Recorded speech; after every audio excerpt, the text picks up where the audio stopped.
Bonjour chers internautes qui nous suivez sur e-Tourisme TV, la chaîne de l'information touristique. Bienvenue encore dans votre émission Parlons Tourisme.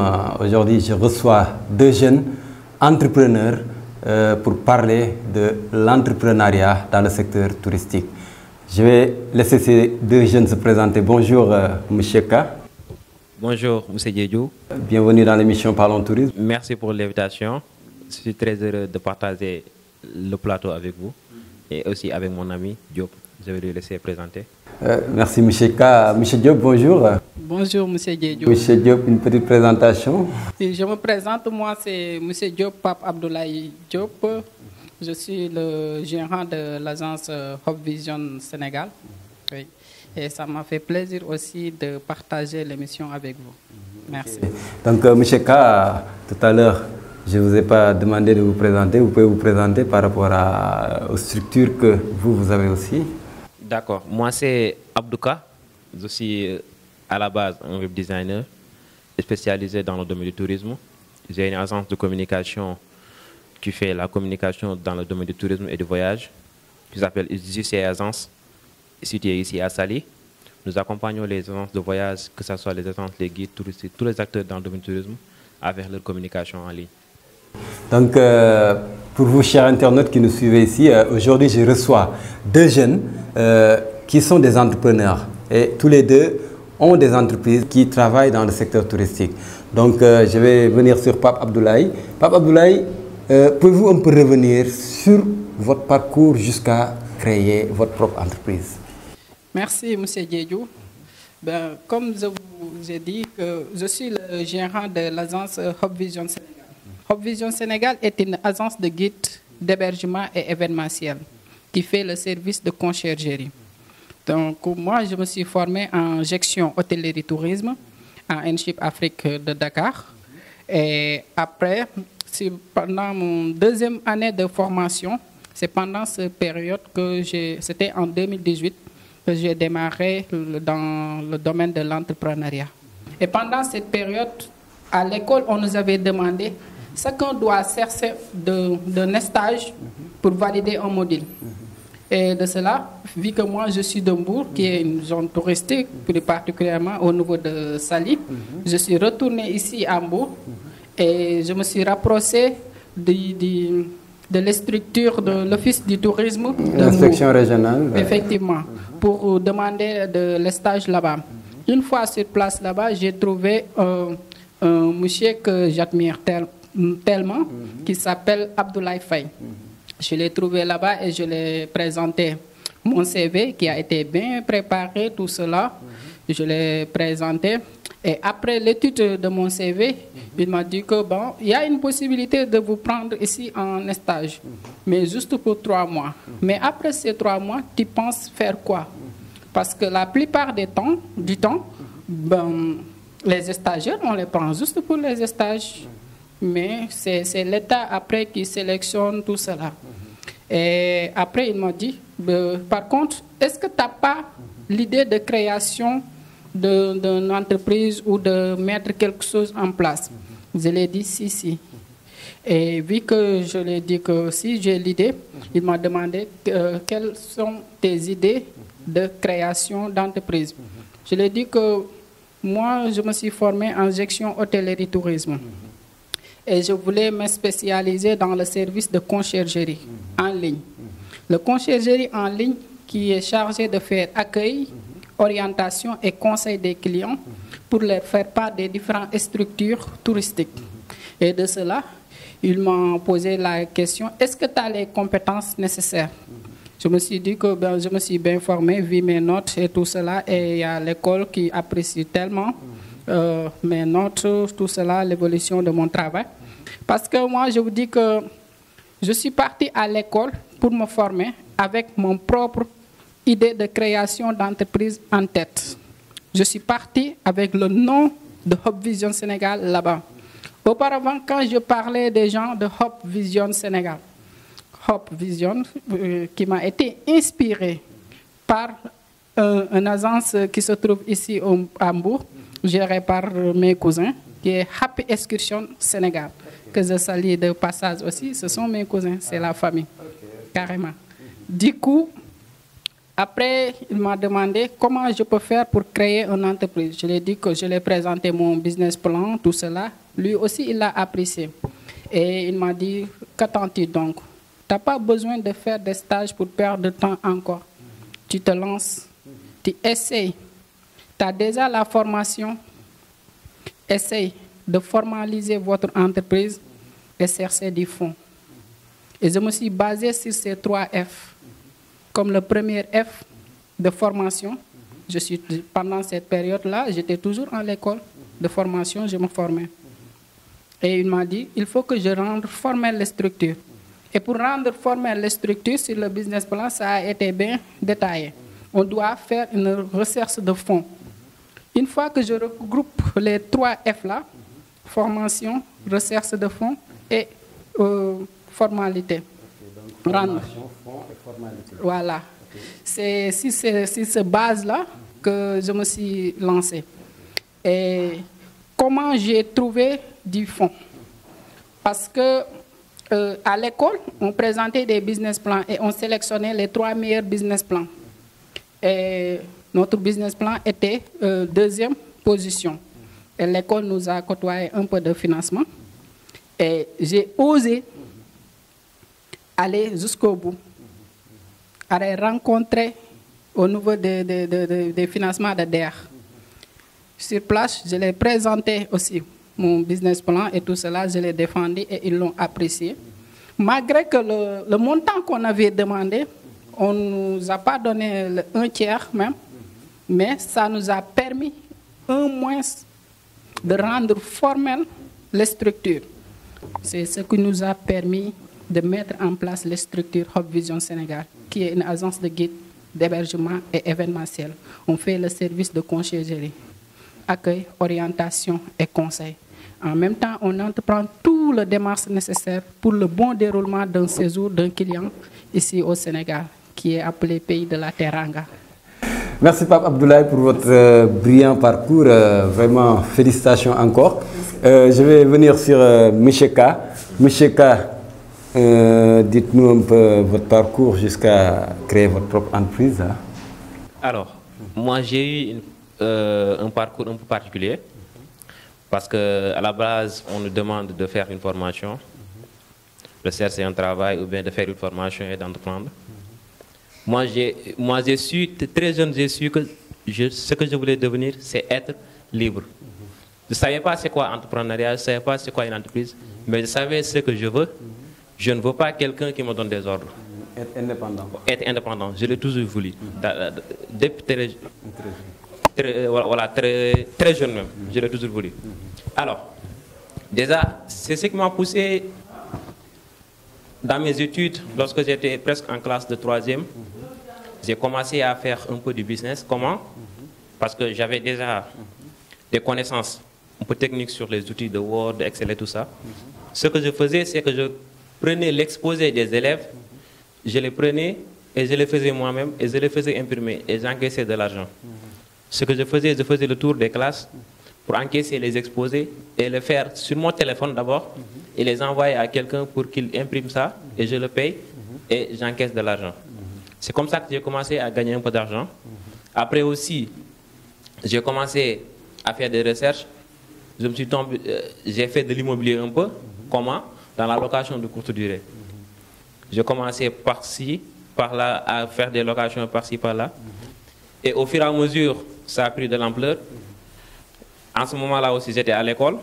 Bon, vu que j'avais un peu d'argent, je m'ennuyais un peu à l'école. Parce que moi, je suis comme ça. Quand j'ai de l'argent, je m'ennuie dans les études. Voilà. Après, j'ai commencé jusqu'à la classe de terminale. Voilà. Là, j'ai commencé vraiment, mon business commence à avoir vraiment de l'ampleur. Mais les gens ne voyaient pas ça. Moi, c'est déjà en 2019, 2020, 2018, 2019 que j'ai commencé à lancer mon business. Parce que déjà en 2018, j'ai commencé à créer l'agence JC Agence. J'ai commencé à faire de la conception de sites internet dans l'immobilier, dans tous les secteurs. Après, au fur et à mesure que les gens me connaissent au fur et à mesure que j'ai eu des références.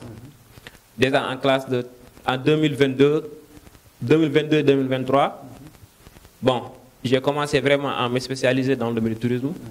Pourquoi? Parce qu'en fait, au fur et à mesure que tu rencontres des gens comme lui, tu rencontres des gens comme Moussé Faye, tu commences à avoir de l'amour dans le domaine du tourisme. C'est là que c'est parti de ma spécialisation dans le domaine du tourisme. Après aussi, vous savez, le tourisme, c'est l'industrie qui se prête à plus à l'utilisation du digital, si ce n'est plus le tourisme. Parce qu'en fait, tout le parcours client du touriste qui veut venir au Sénégal, tout se passe en ligne. Après, moi, je me suis dit que qu'est-ce qu'on peut digitaliser? On peut tout digitaliser sauf le contact humain. Comme dans le domaine du conciergerie. Actuellement, on parle de concierge virtuel. C'est quoi le concierge virtuel? Le concierge virtuel, c'est de mettre en place des systèmes qui permettent de répondre à la demande des clients via un site internet, via peu importe. C'est là que j'ai commencé à vraiment chercher des solutions pour les professionnels dans le domaine du tourisme.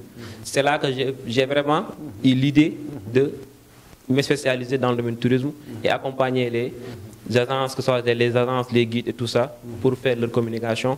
Et ça m'a vraiment plu, parce que le tourisme, comme le dit Père Kopa, le tourisme est tout dans le tourisme. Je vais emprunter ces mots, voilà pour ça. Je vais rester court. Je pense que vous qui nous suivez, vous avez vu deux brillants parcours de ces deux jeunes. Lui, Micheka, a déjà commencé à entreprendre avant d'aller faire la formation. Par contre, à ma gauche, M. Diop a d'abord fait la formation avant d'aller dans l'entrepreneuriat. Donc, deux choses qui sont vraiment, qui peuvent être des exemples par rapport à toute jeune. Donc, du coup, actuellement, je vois que vous avez uni vos deux forces, vous en tant qu'informaticien, mais vous en tant que concierge, vous avez uni vos efforts pour créer, pour aller ensemble avec une nouvelle entreprise et travailler ensemble. Qu'est-ce qui vous a poussé vraiment à unir vos efforts pour aller dans une même direction? Néanmoins, je pense que chacun a ses activités séparées et une activité qui vous lie encore. Hein? Ok. Alors, pour répondre à ces questions-là, parce que moi, je suis une personne, je suis autodidacte, j'ai fait de l'auto-formation, j'ai tout appris en ligne, j'ai tout appris à faire en ligne. Tout. Souvent, les personnes sont surprises s'ils me demandent tu as eu quel diplôme, tu as appris dans quelle structure de formation. Ils sont surpris si je leur dis que moi, je n'ai jamais suivi de formation professionnelle. J'ai tout appris en ligne. Le jour où j'ai arrêté en classe de terminale, j'ai fait 2 mois, j'ai arrêté. Après, j'ai accepté une formation de 210 000 francs en ligne. Quand je parlais ça à mes amis, ouais, mais ils étaient surpris. J'ai payé une formation de 1 semaine, 210 000 francs, alors que même tout mon cursus scolaire, du 3e jusqu'au terminal, je n'ai même pas déboursé 200 000 francs. Et ces formations de 200 000 francs-là, ça m'a permis de savoir comment mettre en place une entreprise, comment structurer une entreprise en ligne, comment démarcher des clients, comment apporter du résultat aux clients. C'est là que est venue l'idée vraiment de structurer une entreprise et tout ça. Et c'est là que c'est venu l'idée de formaliser mon entreprise. Et après aussi, j'ai rencontré Diop, parce que j'ai rencontré un peu comment on s'est connus. On s'est connus en ligne. J'ai vu ses publications, j'ai vu ce qu'il fait, tout ça. Je l'ai contacté pour lui proposer en premier de lui créer un site internet. On en a discuté beaucoup. Après, il me dit qu'il faut que tu viennes chez moi. Après, je suis parti chez lui. J'ai fait 30 minutes. Lui, il était avec sa moto et tout ça. Il était partout, voilà, à la demande des clients. Je l'ai attendu là-bas. Après, on s'est discuté, on s'est connus. J'ai passé la journée chez lui. Voilà. Et depuis lors, vraiment, moi, à la base, l'idée, c'était vraiment de lui soutirer de l'argent pour lui faire quelque chose. Mais au finish, je ne sais pas comment, mais il a réussi à m'attirer vers lui. Vraiment, je suis toujours à ses côtés. Et après, c'est là que est venue l'idée vraiment de faire quelque chose ensemble. Et il m'a réussi à m'intégrer dans Hope Vision Sénégal.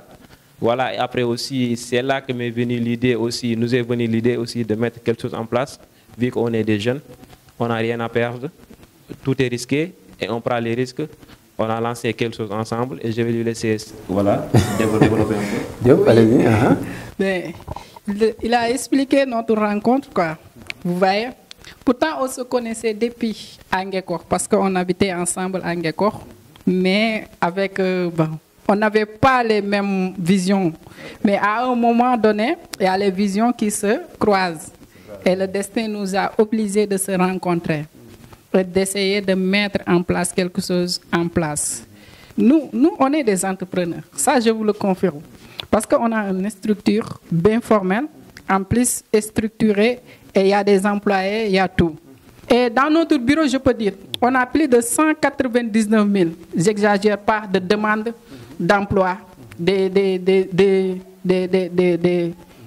jeunes comme nous, des filles, des garçons, tout cela. Et c'est ce qui nous a donné l'idée de mettre en place une autre entreprise au nom de Hope Cleaning. Hope Cleaning qui est une agence de services de nettoyage professionnel qui fait des nettoyages de fin de chantier, nettoyage des hôtels, des restaurants, tout cela, des fins de chantier, tout cela. En plus de cela, il y a le service de pressing aussi sur place. Dans ce cas, on a forcément besoin de main-d'œuvre. Parce que le nettoyage professionnel, ce n'est pas seulement des machines qui le font. Raison pour laquelle on se base sur les demandes qui ont déjà au bureau, vu qu'il y a la forte demande d'emploi ici au Sénégal. Et ce sont des jeunes. On les intègre dans l'équipe de Hope Cleaning, avec 3 grandes dames qui gèrent chacun une équipe de 10 personnes. Vous voyez, il y a 5 dames qui gèrent chacun une équipe de 10 personnes, 5 garçons et 5 filles. Déjà, c'est une création d'emploi. Même si on n'y gagne pas trop, mais chacun y gagne. Et nous, on ne cherche pas grand-chose. Ce qu'on cherche, c'est de rendre service à nos clients, carrément. Merci encore, mais je vais venir sur une question. Vous êtes 2 entrepreneurs et vous êtes fusionnés pour faire encore une autre entreprise. Mais créer une entreprise, car depuis que vous avez commencé à entreprendre, actuellement, est-ce que vous rencontrez souvent des difficultés et pouvez-vous revenir un peu sur le type de difficultés que vous rencontrez souvent? Parce que nous, actuellement, cette émission s'adresse, je rappelle, ça s'adresse aux jeunes qui ont envie d'entreprendre, qui ont été formés, qui sont des diplômés ou bien qui ont de l'expérience et qui veulent entreprendre quelque chose. Donc, aujourd'hui, j'ai pris un exemple de 2 types de jeunes, vraiment, qui ont des parcours différents et qui vont venir répondre un peu à vos attentes. Donc, pouvez-vous revenir un peu sur les difficultés que vous rencontrez souvent dans vos entreprises? Ok, bon, les difficultés, il y en a et il y en aura toujours. Les difficultés, surtout, moi, lorsque j'ai débuté en période de Covid. C'était en 2019. Voilà, le Covid arrive, tu n'as plus de clients, les entreprises, ils ne peuvent plus dépasser de l'argent, surtout dans le domaine du tourisme. Tout le monde a arrêté son activité. Ça déjà, c'est un problème. Autre chose aussi, il faut savoir que moi, lorsque j'ai démarré, j'avais du mal à avoir une connexion Internet. Parce qu'en fait, moi, toutes mes activités sont en ligne. Je suis de 8h à minuit devant mon ordinateur. Donc, il me faut une très bonne connexion Internet. Et au début, je n'avais pas ça. Ce que je faisais, on avait la connexion minuit. J'attendais jusqu'à minuit. C'était 1 giga pour me connecter, faire le travail jusqu'à presque 6h ou bien 7h du matin. Et je me lave pour aller à l'école encore. Vous voyez, c'est difficile. Et mes amis ne savaient pas ça. Donc, tout ça, c'est des difficultés qu'on a à rencontrer. Et aussi, on a à rencontrer aussi des problèmes financière, sûrement, parce qu'on a besoin de très beaux matériels pour faire notre activité, on a besoin de très beaux, une connexion Internet pour faire notre activité, vu que moi, toutes mes activités sont en ligne. Mais moi, en fait, ce que je dis aux jeunes, quand on cherche des excuses, on en trouve toujours. Toujours, on trouve des excuses.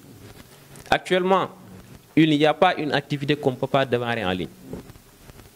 Tout le monde a pratiquement ici une connexion Internet.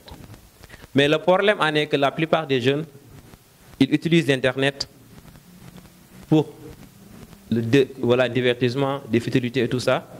Et en fait, moi, j'ai du mal à voir souvent des jeunes qui s'assoient du matin au soir pour regarder des séries télévisées et tout ça. Et souvent, quand tu parles avec eux, ils te disent que moi, j'ai un projet, j'ai écrit un projet, j'attends un financement et tout ça. Mais en fait, le problème en est que moi, je ne crois pas au début, pour les jeunes, je ne crois pas au business plan. Si vous êtes jeune, vraiment, au début, je ne crois pas au business plan. Le business plan, c'est beaucoup plus, c'est pour des entreprises vraiment corporate, c'est pour des entreprises vraiment qui ont une très grosse ambition, qui ont une très grosse vision, voilà. Mais quelqu'un qui a une idée de créer une petite chose, tu n'as pas vraiment besoin d'avoir un business plan, ou bien tu n'as pas besoin de se formaliser au début. Parce que moi, j'ai démarré presque 1 an après et je me suis formalisé. Mais beaucoup ne savaient pas ça. Pourquoi? Parce que mais je me suis dit que j'ai pas ces moyens-là, mais je vais quand même aller. Je vais foncer. Et là, j'ai commencé vraiment à affronter les difficultés. Au début aussi, la difficulté numéro 1, c'est que la famille ne sait pas ce que tu fais. Surtout dans mon cas. La plupart ici, nos parents, c'est qu'ils pensent que quelqu'un qui travaille, c'est quelqu'un qui se lève tôt, qui prend son sac ou bien qui prend ses chaussures, qui sort de la maison et qui revient le soir. Moi, mes parents me voyaient dans la salle parce que j'avais une petite table à la salle. Et ce qu'ils voyaient, ils me voyaient de 8h à minuit devant mon ordinateur. Ils ne savaient pas ce que je fais. Ils me disaient que est-ce que tu ne vas pas aller chercher de l'emploi par-ci, par-là. Ils me donnaient des conseils. Et moi, à leur niveau, je le comprends. Parce qu'ils ne savent pas ce que je fais. Ils sont souvent inquiets. Voilà, ils sont souvent inquiets. Moi, je le comprends. Au début, je ne faisais pas de l'argent pendant des mois. Et ils me voient assis devant un ordinateur. Mais ils vont se forcément demander qu'est-ce qu'il fait là. Est-ce qu'il n'est pas en train de perdre son temps? Et après, au fur et à mesure, lorsqu'ils commencent à voir que ta vie a commencé à changer, ils commencent à voir que tu as quelque chose, tu achètes de nouveaux matériels, tu sens un peu. Une équilibre financier, là, ils commencent vraiment à s'intéresser. À s'intéresser à ce que tu fais. C'est en ce moment-là que même la plupart de ma famille, de mes amis, commencent à me demander qu'est-ce que tu fais réellement. Et je commence à leur expliquer tout ça. Tout ça, c'est des difficultés. Voilà, et ça m'est parti là-bas. Tout ça, c'est des problèmes. Et aussi, moi, pour les jeunes, moi, actuellement, je ne vois pas vraiment qu'est-ce qui peut empêcher à un jeune de démarrer une entreprise. Je ne le vois pas. Si tu me parles de connexion Internet, toujours, ils ont une connexion Internet. Ils ont un très bon téléphone, ils ont des ordinateurs souvent, mais tout ce qu'ils savent faire, c'est de regarder des futilités et tout ça. Moi, j'encourage les jeunes vraiment à entreprendre. Vous savez, actuellement, tout le monde veut devenir entrepreneur ou bien tout le monde veut créer quelque chose.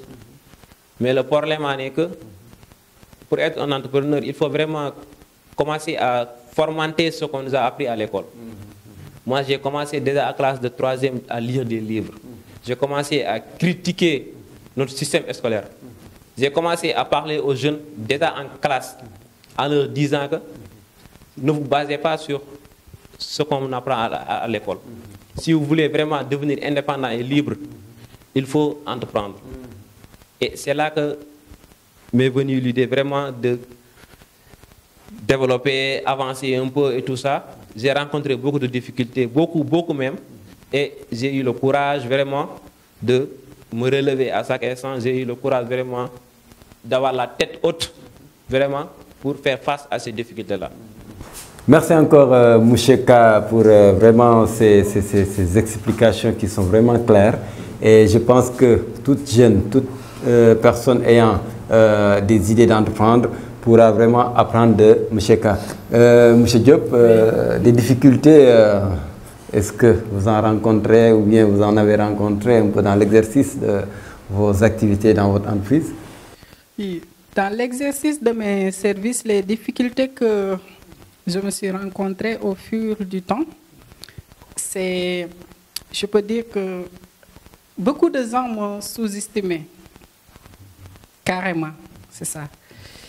Le premier marché que j'ai gagné, le plus grand marché, c'était une gérance d'une grande résidence qui se trouve à Saly, que je ne citerai pas son nom pour le dé de discrétion qui nous... Qui vous anime, ouais. Voilà, c'est ça. J'ai gagné ce marché. C'est moi qui ai fait de cette résidence ce qu'il est. Je l'ai meublé, décoration, tout cela, création de sites, accompagné par Moucheka, tout cela. On l'a mis en place et on faisait de très bons chiffres d'affaires pendant 1 an et demi. Et après, il y a un blanc qui est venu de nulle part, qui a proposé ses services au propriétaire. Et le propriétaire, avec, je peux dire, il a sous-estimé un peu en disant que si c'est un blanc qui gère, donc on aura plus de clients. C'est ce qu'il pense. C'est le complexe. Voilà. Et il a pris ce blanc pour le donner la gérance à la fin de notre contrat. Et il voulait renouveler mon contrat, mais je vais travailler de nouveau là-bas, mais en tant qu'employé, mais pas en tant que gérant. Parce que quand j'étais gérant là-bas, je travaillais sous commission, directement. Voilà. Parce que je sais ce que je peux faire et ce que je peux gagner. Mais si je travaille à la base comme employé, il y aura des salaires. Et moi, je n'aime pas être un salarié. Franchement, je n'aime pas. Parce que le salaire, c'est quelque chose... Bon, il me limite et je ne veux pas me limiter sur des choses. Moi, je veux me lever le matin avec 0 francs dans mon calepin. Et je me dis, parce que j'ai ma famille derrière moi, j'ai mes enfants derrière moi, je dois les nourrir, je dois acheter du carburant pour mes motos ou bien sûr pour mes voitures, tout cela. Donc, je ne vais pas rester au lit. Je me lève et je me mets sur le terrain. J'ai mon service, je le mets en place, ils le boostent derrière, et les gens m'appellent, je leur rends service, ils nous payent. J'aime pas du tout le salaire. Le salaire, c'est juste pour payer des factures. Mais quand on veut mettre en place un empire, il faut être un entrepreneur. Ce que je regrette de plus, c'était une difficulté carrément, c'est la complicité. C'était complexe. Et il nous sous-estimait, premièrement. Deuxièmement, comme lui l'a expliqué, côté famille. Un conseil aux gens qui veulent travailler avec ces jeunes entrepreneurs, ne pas sous-estimer ces entrepreneurs parce que peut-être ils sont de petite taille, parce que peut-être ils sont mal habillés, peut-être beaucoup de choses qui font que souvent c'est des blocus. Des fois on te dit que tu n'as pas de l'expérience, chose qu'il faut mettre à côté. Moi je pense qu'il faut faire confiance à ces jeunes et vraiment leur donner la chance et les possibilités de pouvoir développer leur entreprise. On va revenir un peu sur qui parle d'entreprise, parle aussi de problèmes financiers. Est-ce que vous, par rapport aux structures étatiques, est-ce que vous avez eu des accompagnements? Bon, moi personnellement, de ma part, j'ai jamais eu d'accompagnement financier venant de n'importe qui, que ce soit étatique, famille et tout ça. J'ai jamais eu de financement particulier. Moi, ce que je faisais au début, pour acheter des connexions Internet, pour acheter un ordinateur, ce que je faisais du journalier dans les chantiers. D'ailleurs, je suis un bon maçon. Voilà. Je faisais du journalier et tout ça. Après, au fur et à mesure, j'économisais et j'ai acheté des connexions. J'ai acheté une petite Wi-Fi avec puce. J'ai acheté un ordinateur vraiment une petite ordinateur qui pourrait vraiment satisfaire à mes besoins à ce moment-là. J'ai commencé par là, après au fur et à mesure, vraiment je n'ai pas eu de financement particulier. Jusqu'à présent, personnellement, moi, je n'ai pas eu de financement particulier. Ce que je faisais quand je gagnais un marché, je réinvestis dans mon business, je réinvestis jusqu'à ce que tout le monde me connaisse, jusqu'à ce que tout le monde sache ce que je fais. Actuellement, franchement, si j'avais de financement, je vais le prendre. Mais très sincèrement, je ne dépends pas actuellement de financement parce que mon activité me permet de travailler partout, quand je veux, où je veux et avec qui je veux. Parce que j'ai une activité 100% digitale. Je vais revenir un peu sur Papa Abdoulaye. Est-ce que vous aussi, vous avez une fois bénéficié d'un financement? Et moi, je dirais que j'ai 2 fois bénéficié d'un financement venant de l'ADER. 2 fois même. Première fois, c'était au moment où j'ai osé les affronter direct. Je suis parti jusqu'à leur bureau là-bas et je leur présentais, je leur dis que j'ai besoin de tout ça. Et je vous ai dit qu'ils ne m'ont même pas donné le 1/3 du budget demandé. Mais je me suis lancé avec ça. Ça m'a permis de, au moins de rendre formelles les structures. Et la deuxième fois, c'était au moment où ils m'ont appelé directement pour me dire vous avez bénéficié de nos fonds Covid pour accompagner. Parce que cette période était difficile, trop dure même de notre côté. Merci encore, Pape. Monsieur K, je pense que cette fois-ci, je vais revenir un peu sur... vous êtes toujours dans le secteur du tourisme, vous deux. Donc, qui parle de tourisme parle un peu de promotion. Vous êtes... tout ce que vous faites, c'est... toutes vos activités tournent autour de la promotion. Des entreprises ou bien des personnes, acteurs touristiques. Quelles sont vos attentes actuellement auprès du nouveau ministre du Tourisme et de l'Artisanat? Si vous aviez quelque chose à dire à ce nouveau ministre-là, ce serait quoi? Bon, nous, on a des attentes. L'attente première, c'est de regarder les jeunes comme nous qui vendent la destination sénégalaise via leur créativité, en ligne et via leurs propres moyens. Parce que nous, des personnes comme moi, nous avons tous les moyens techniques de vendre la destination sénégalaise en ligne. Et nous avons des projets, de très gros projets, pour développer le secteur touristique au Sénégal.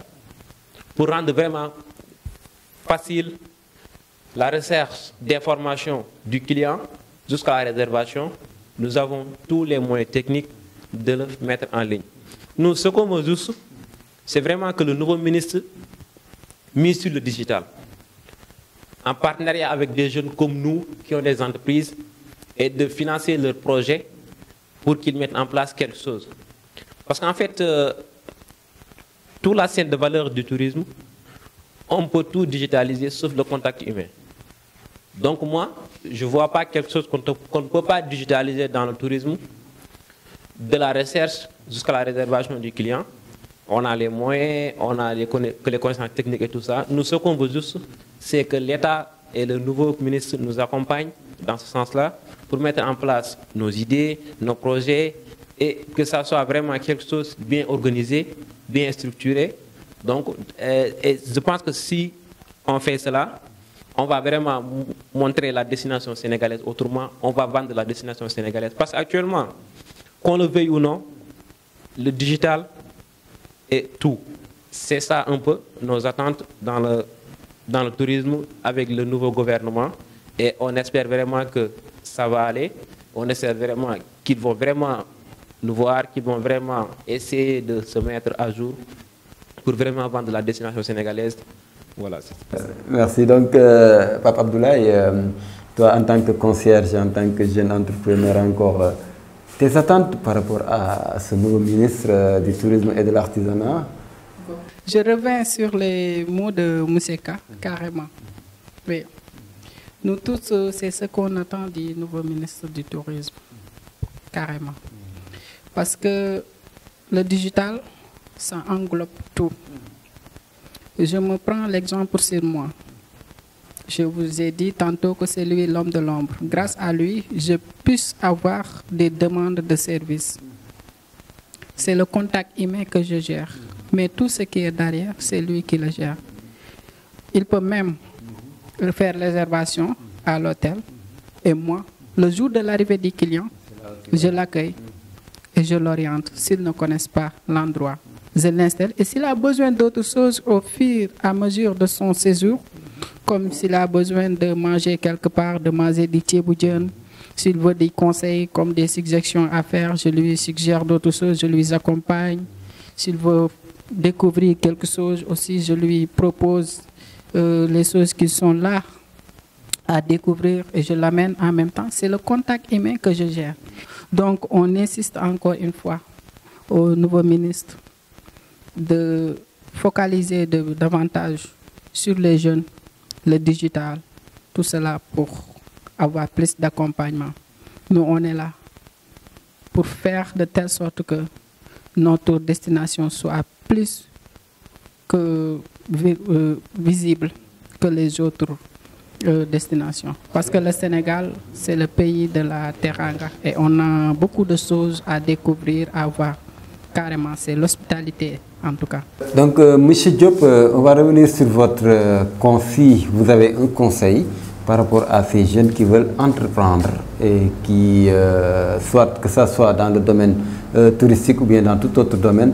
Quel conseil vous leur donnez et votre dernier mot? Et pour conseiller les jeunes comme moi, en tant que jeune, je me base sur moi-même. Armez-vous de ces 3 F. Vous vous formez, mais vous pouvez aussi faire le contraire, hein, comme mon ami l'a si bien fait. Vous vous formez, vous vous formalisez et vous allez chercher des fonds avec vos propres moyens et n'attendez pas. Et armez-vous aussi de la créativité, l'humilité et le goût de l'action. Une fois que vous vous êtes armé de tout cela, il n'y a rien qui peut vous arrêter. Parce que tu auras tout le don nécessaire pour mettre en place quelque chose et le développer si bien. Votre dernier mot? Mon dernier mot, c'est de dire encore une fois merci pour l'invitation. Merci à e-Tourisme TV. Merci à mes partenaires, mes collaborateurs. Ouais, tout ça. À ma famille aussi. Merci encore, M. Diop. Monsieur K, un conseil pour ces jeunes qui sont à la recherche d'emploi ou bien qui veulent entreprendre? Bon, moi, mon conseil, c'est vraiment de se lancer. Peu importe les idées qu'on a, peu importe l'idée qu'on a, on a les moyens de démarrer rapidement, on a les moyens de mettre quelque chose en place rapidement. Il faut se lancer, il faut juste oser se lancer. Parce qu'en fait, le problème en est que la plupart des jeunes, ce qu'ils attendent, c'est un financement. Et vraiment, moi, j'encourage aux jeunes vraiment de se lancer et arrêter toujours de chercher de très bons CV, tout ça. Lancez-vous dans l'entrepreneuriat, allez-y, foncez, faites quelque chose. Voilà. Je vous remercie pour l'invitation et j'ai eu l'honneur aussi de partager le plateau avec mon ami, M. Diop. Et aussi un remerciement à l'endroit de ma famille et aussi à toutes les personnes qui m'ont conseillé, qui m'ont aidé vraiment à arriver là où je suis actuellement. Et vraiment, vous en êtes un exemple. Je vous remercie voilà, sur ce que vous faites. Vous montrez la destination sénégalaise, vous montrez aux jeunes ce qu'il y a dans le tourisme. Vous incitez les jeunes à se lancer et vous incitez les jeunes aussi à faire quelque chose de plus. Et je vous remercie pour ça. Merci, M. K, encore pour la disponibilité. Vraiment, vous êtes exemplaire pour, je pense, ces jeunes qui nous suivent, qui veulent entreprendre. Merci aussi à Pape Abdoulaye, monsieur le concierge. Félicitations et bon courage dans ce que vous entreprenez. C'est vrai que ce n'est pas facile en tant que jeune. Chers internautes qui nous suivez ici sur e-Tourisme TV, la chaîne de l'information touristique, c'était tout pour votre émission Parlons Tourisme. Nous vous donnons rendez-vous très bientôt.